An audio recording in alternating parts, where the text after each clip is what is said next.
vamos en este momento a compartir la palabra de Dios para poder dar cobertura a lo que resta dentro del programa. Al final vamos a seguir con Descubre el personaje. Mientras tanto, usted y yo podamos en este momento recibir el consejo que Dios tiene para cada uno de nosotros. Oremos. Padre, gracias te damos por tu infinita misericordia, por tu amor tan grande que nos concedes poder compartir, Señor, de tu gracia infinita, de tu poder sobre cada una de nuestras vidas. Pedimos, Señor, que tú seas el que estés dando cobertura a nuestras vidas, a nuestras necesidades. Sabemos que tú tienes cuidado, control de todas las cosas y para ti, Dios mío, no hay nada que sea imposible. Gracias por cada persona que está siempre pendiente, disfrutando de esta gracia, de esta cobertura que solamente la encontramos en ti. Permítenos que al iniciar esta serie tú puedas enseñarnos, tú puedas desafiar a todas las familias que nos escuchan y tú puedas, Dios mío, dar cobertura a cada una de nuestras necesidades, a lo que la familia está necesitando. Bien dice tu palabra que si tú no edificas la casa, en vano trabajan todos los que la edifican. Gracias, Dios mío. Ahora permítenos aprender de ella, aprender de tu palabra, te lo rogamos. Gracias, Cristo Jesús. Amén, Señor. Y amén. Este día iniciamos una nueva serie, una miniserie que tiene que ver con la educación familiar y por eso hemos decidido presentarle esta serie Educación Familiar. Para ello yo quiero en este momento hablar acerca de el autocontrol. Para hablar precisamente del autocontrol es necesario hablar acerca de la imagen, precisamente la imagen y semejanza de Dios. Y voy a hacer referencia a algunos versículos, pero el tema que me interesa compartir en esta primera oportunidad, iniciando esta serie, es un hombre contra cultura. Ese sería el tema, un hombre contra cultura. Vamos en este momento a meditar en la palabra del Señor. Para ello quiero que leamos, precisamente dando cobertura a esa imagen y semejanza de Dios, libro de Génesis capítulo número 1, versículo número 27. Dice la palabra del Señor en Génesis capítulo número 1, versículo 27. ¿Qué quiere decir la Biblia cuando afirma que hemos sido creados a la imagen y semejanza de Dios? Porque eso es lo que dice Génesis 1:27. Que fuimos creados a imagen y semejanza de Dios. Hemos dado cobertura a esta serie con el objetivo de ver aquellos aspectos que la familia está necesitando, precisamente una educación, donde está necesitando más y más de la cobertura de Dios. Cada vez se hace más necesaria en la vida de las personas y sobre todo en el núcleo familiar. Como digo, el tema un hombre contra cultura. Antes de hablar de eso, hablemos de la imagen y semejanza de Dios. ¿Qué quiere decir la Biblia cuando afirma que hemos sido creados a la imagen de Dios? ¿Podemos seguir teniendo esa imagen de Dios si vivimos en un mundo caído? ¿O la perdimos cuando Adán y Eva cometieron pecado y comieron del fruto prohibido? ¿Todavía seguimos guardando esa imagen? Esta es una gran pregunta que no puede ser respondida en un espacio tan limitado como el tiempo que tengo. Pero para hacerlo tendríamos que entrar en el hebreo original y examinar a fondo cómo es definida la imagen de Dios en el contexto del Antiguo Testamento y del Nuevo Testamento. Pero en vez de eso, le voy a resumir. Le dirigiremos en este momento a que usted precisamente dé cobertura a esta frase, creados a la imagen y semejanza de Dios. Tómese un tiempo para leer lo que Dios dice a través de su palabra, que es la imagen y la semejanza de Dios. Yo lo defino de esta manera, es un acercamiento desde la teología bíblica y sistemática. Encontrará un estudio exhaustivo. Mientras tanto, nos complace precisamente darle este concepto, que es la imagen de Dios. Creemos que la imagen de Dios no es algo que el hombre tiene, sino que algo que el hombre es. El ser humano fue creado para ser una imagen gráfica de su creador. una representación formal, visible, comprensible de quién es Dios y cómo es en realidad.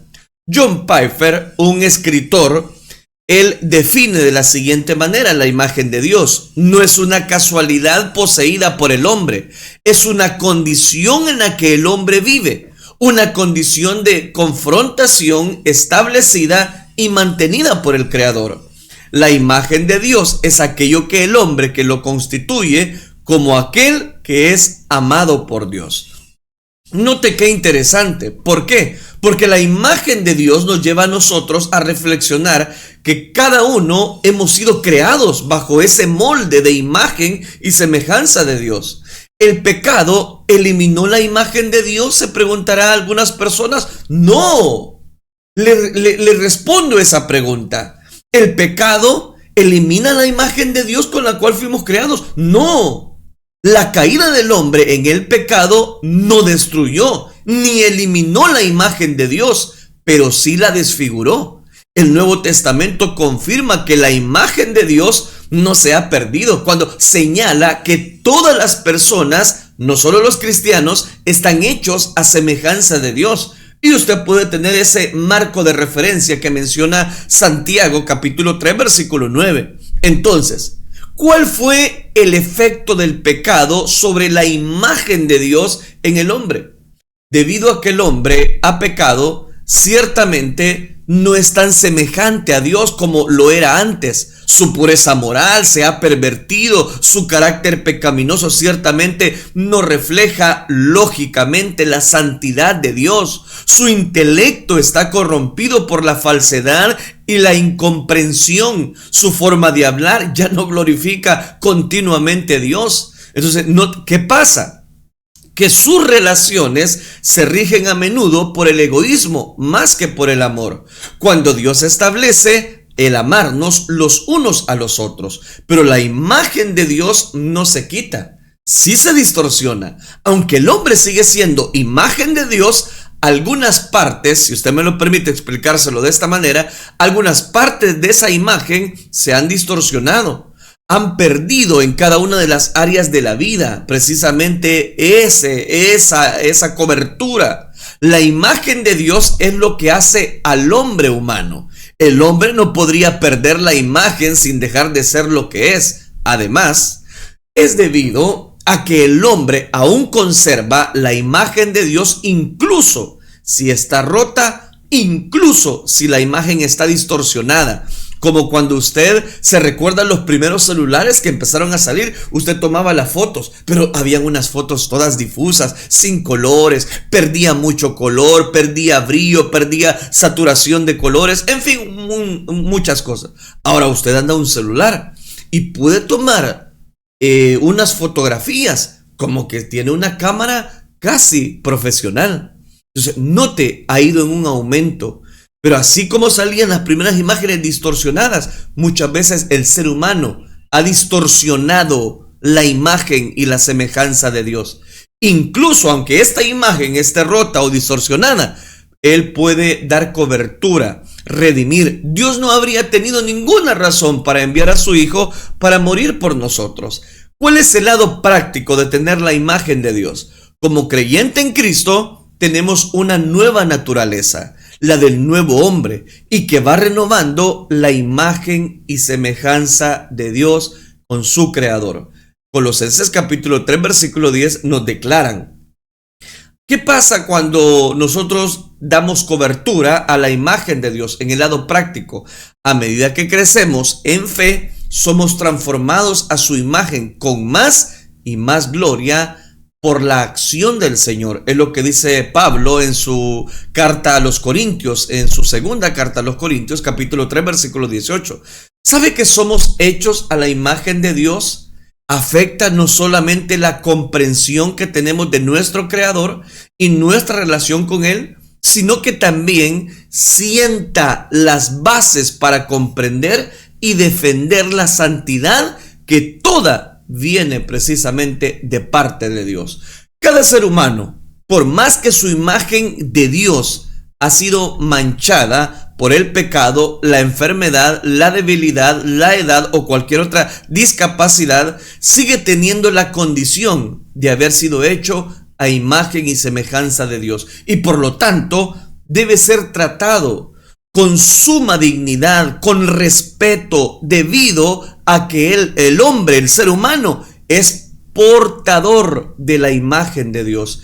Esto tiene profundas implicaciones para nuestra conducta hacia los demás. Significa que las personas de todas las razas merecen la misma dignidad, los mismos derechos. Significa que los ancianos y los niños, aún no nacidos, merecen plena protección, honor como seres humanos. Y es donde entro precisamente ya en la temática a desarrollar.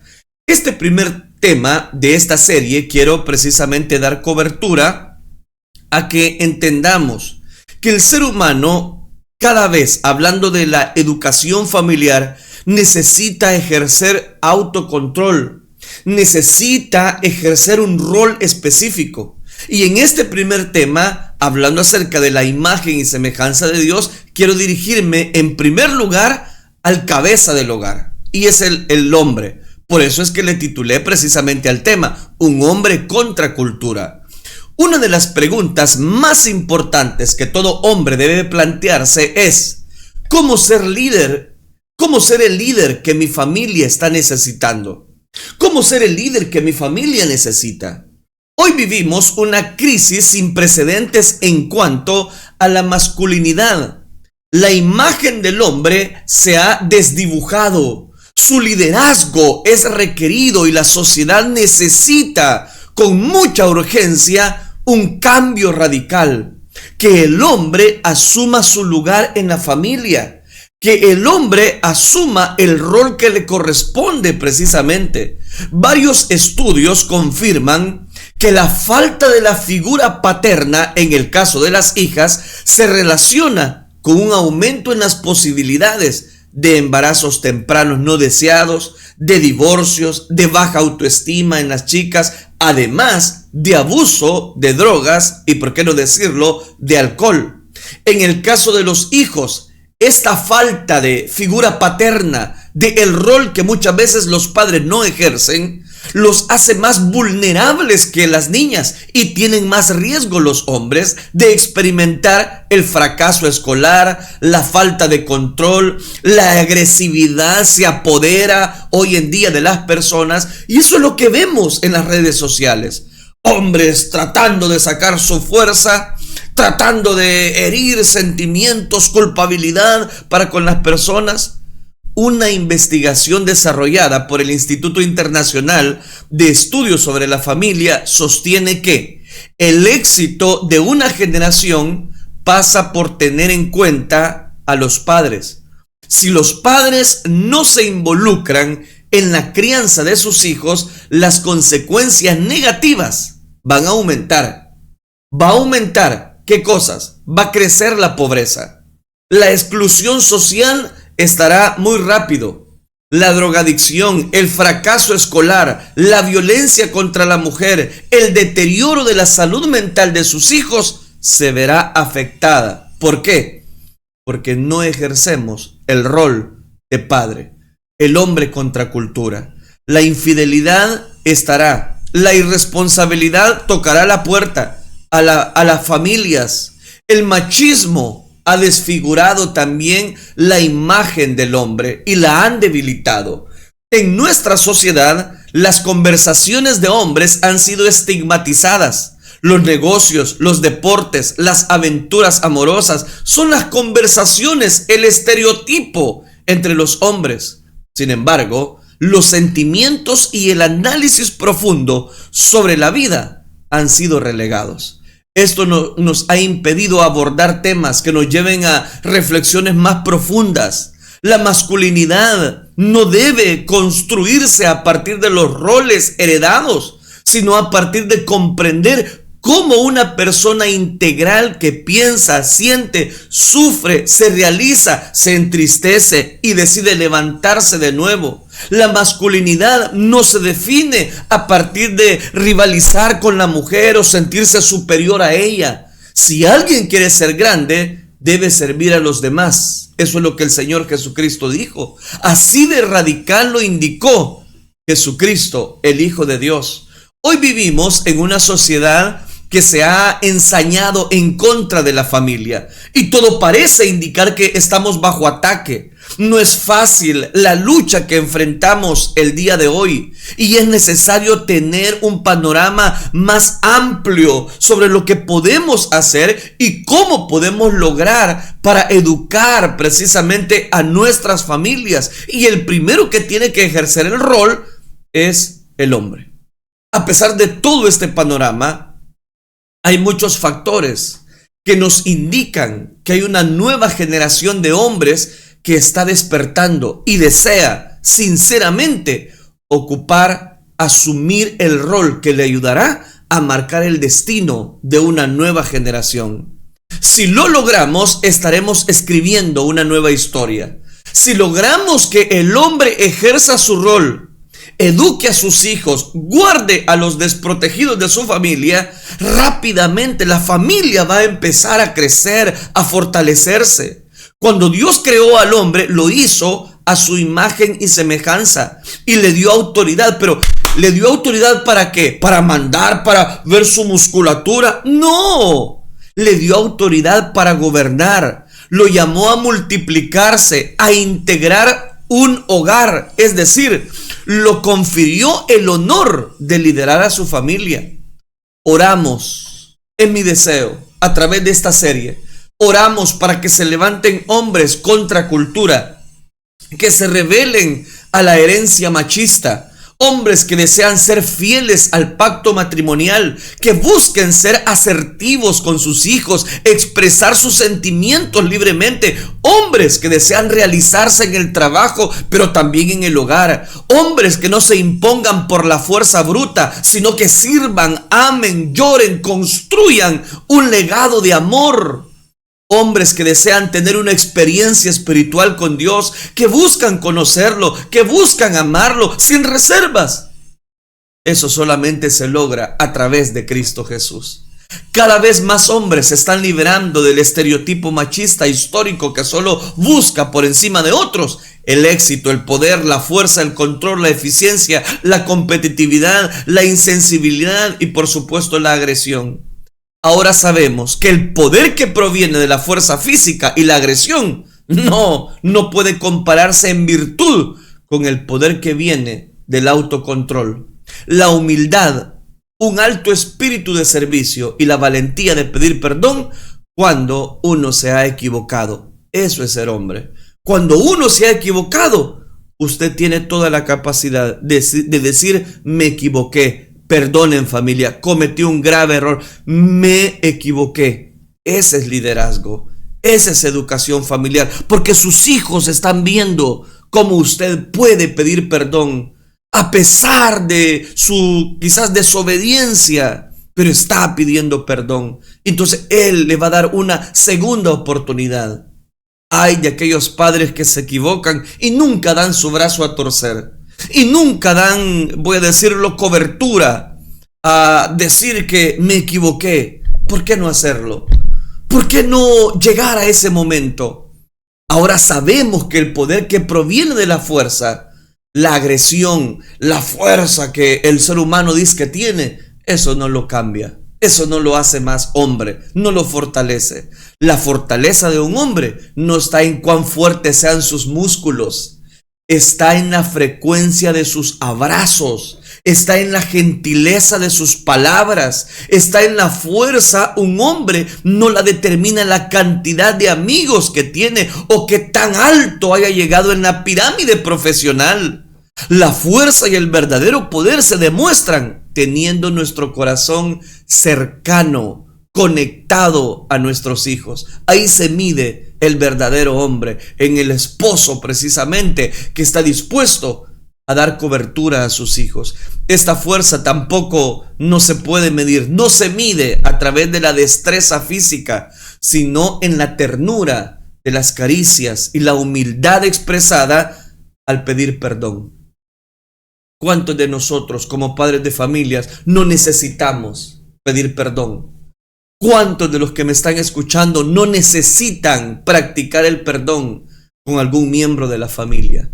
El éxito de un hombre no está en la cantidad de mujeres con la que ha estado.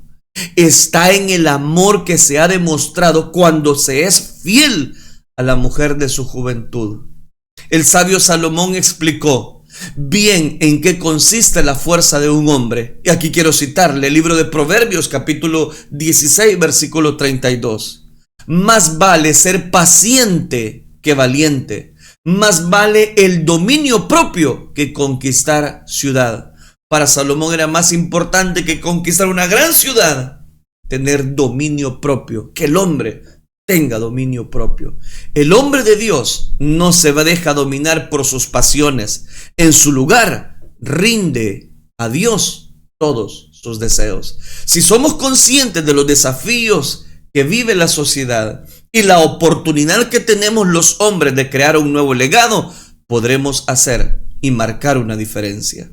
La actitud que debemos tener los hombres la describe Pablo claramente en la carta a los Filipenses. No sean egoístas, no traten de impresionar a nadie, sean humildes, es decir, considerando a los demás como mejores que ustedes. No se ocupen solo de sus propios intereses, sino también procuren interesarse en los demás.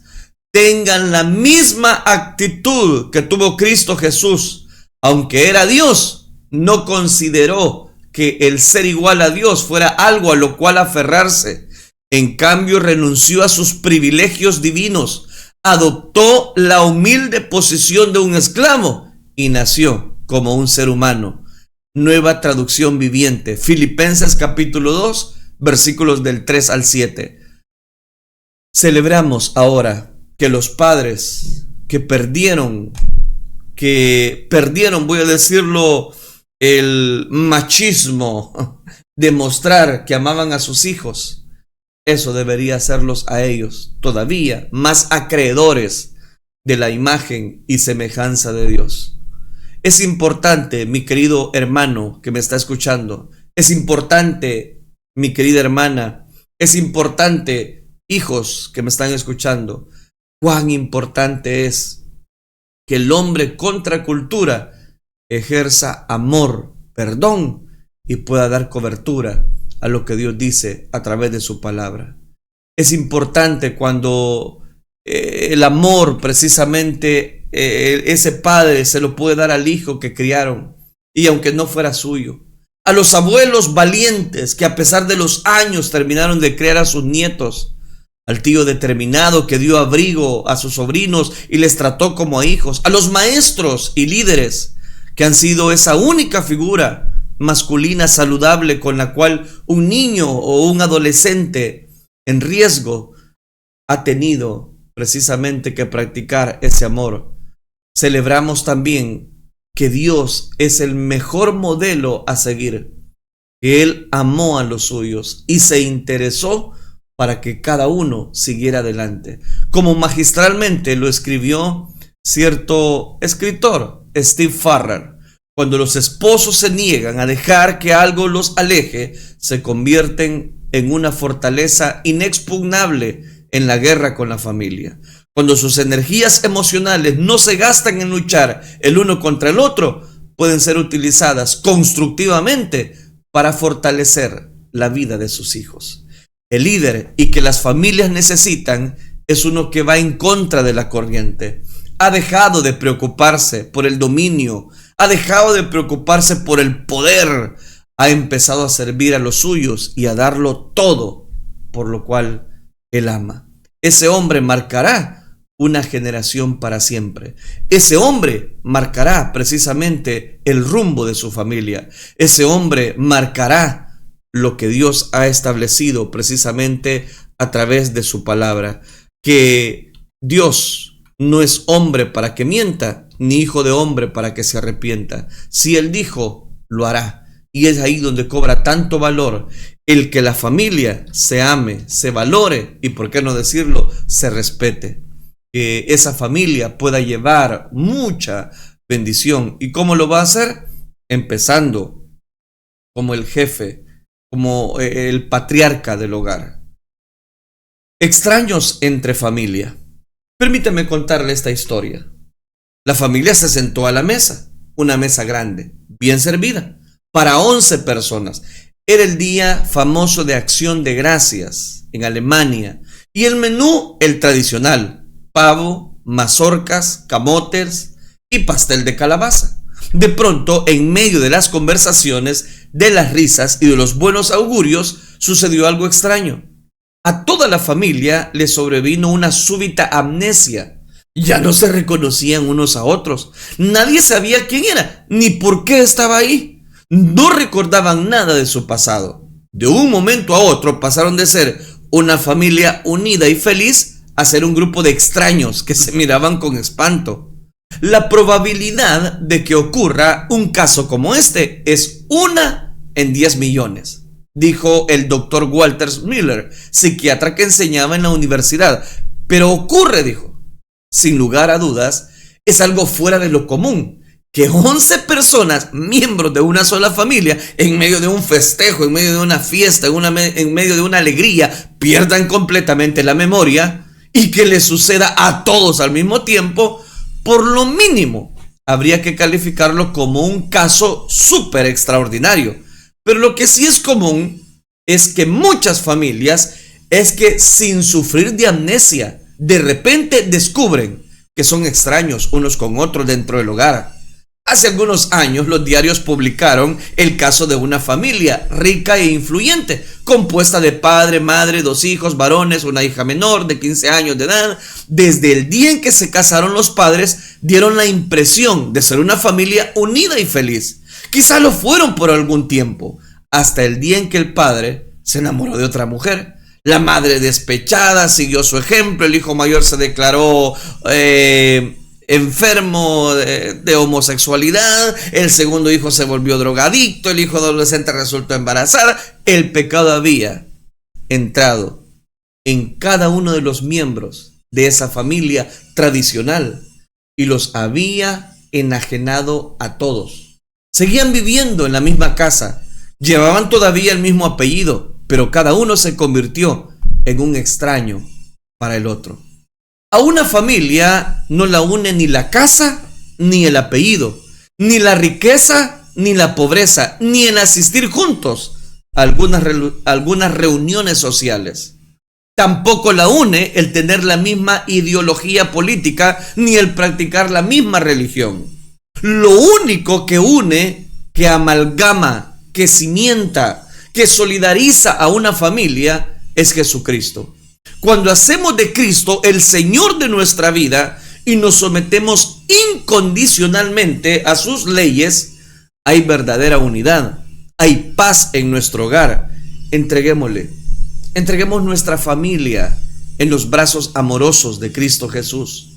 Usted, como padre de familia que siente que está perdiendo su familia, por favor, corra a Dios, exprésele a Dios que no quiera perder su familia. Ore por los suyos, ore por sus hijos. El hombre contracultura hoy más que nunca se necesita en la sociedad. Hoy más que nunca se necesita de hombres que construyan sus casas, como aquella ilustración que el Señor compartió. Hay de aquellos que construyen su casa sobre arena, porque cuando vengan los fuertes vientos y peguen con ímpetu con aquella casa, esa casa que está edificada sobre la arena se vendrá abajo. Pero la casa que está edificada sobre la roca es Cristo. Aquella familia que edifica su casa sobre la roca, vendrán los fuertes vientos, pegarán con ímpetu con aquella casa, pero como está edificada sobre la roca, aunque vengan los fuertes vientos, la mantendrá firme. Que nuestra casa, que nuestras familias estén construidas sobre la roca inconmovible de los siglos, que es Cristo Jesús. Que el Señor nos ayude a cada uno de nosotros y que al iniciar esta serie nos abracemos, que asumamos cada quien nuestro rol y que eduquemos precisamente a todos los miembros de nuestra familia. Si Jehová no está en nuestra casa, en vano vamos a trabajar. Dios más que nadie está interesado en estar en tu hogar. Porque recuerde, cordón de 3 dobleces no se rompe fácilmente. Oremos al Señor. Padre, gracias te damos por tu infinita misericordia. Gracias porque tú siempre hablas a nuestra vida. Gracias porque tú tienes control de cada una de nuestras necesidades. Corremos, Dios mío, corremos a tus brazos de amor. Corremos, Padre, para poder dar cobertura a tu bendición. Corremos, Padre Celestial, para que tú estés dando control a nuestras familias. Que tú estés dando, Señor, seguimiento a las personas que están dando, Señor, cobertura a través de esta reflexión de tu palabra. Que al iniciar esta serie, Señor, nuestras familias se vean reflejados en amor, que se vean, Señor, identificados de poder dar cobertura, Señor, a lo que tú quieres hacer con cada uno de nosotros. Suplicamos la intervención de tu Espíritu Santo. Suplicamos que tú, Señor, tomes nuestras vidas, que nos abraces, que nos permitas crecer y desarrollar nuestras familias tomados de tu mano para poder dar cobertura, Señor, a nuestro hogar. No a nosotros, sino a tu santo nombre sea dada toda la gloria. Gracias, Cristo Jesús. Amén, Señor, y amén.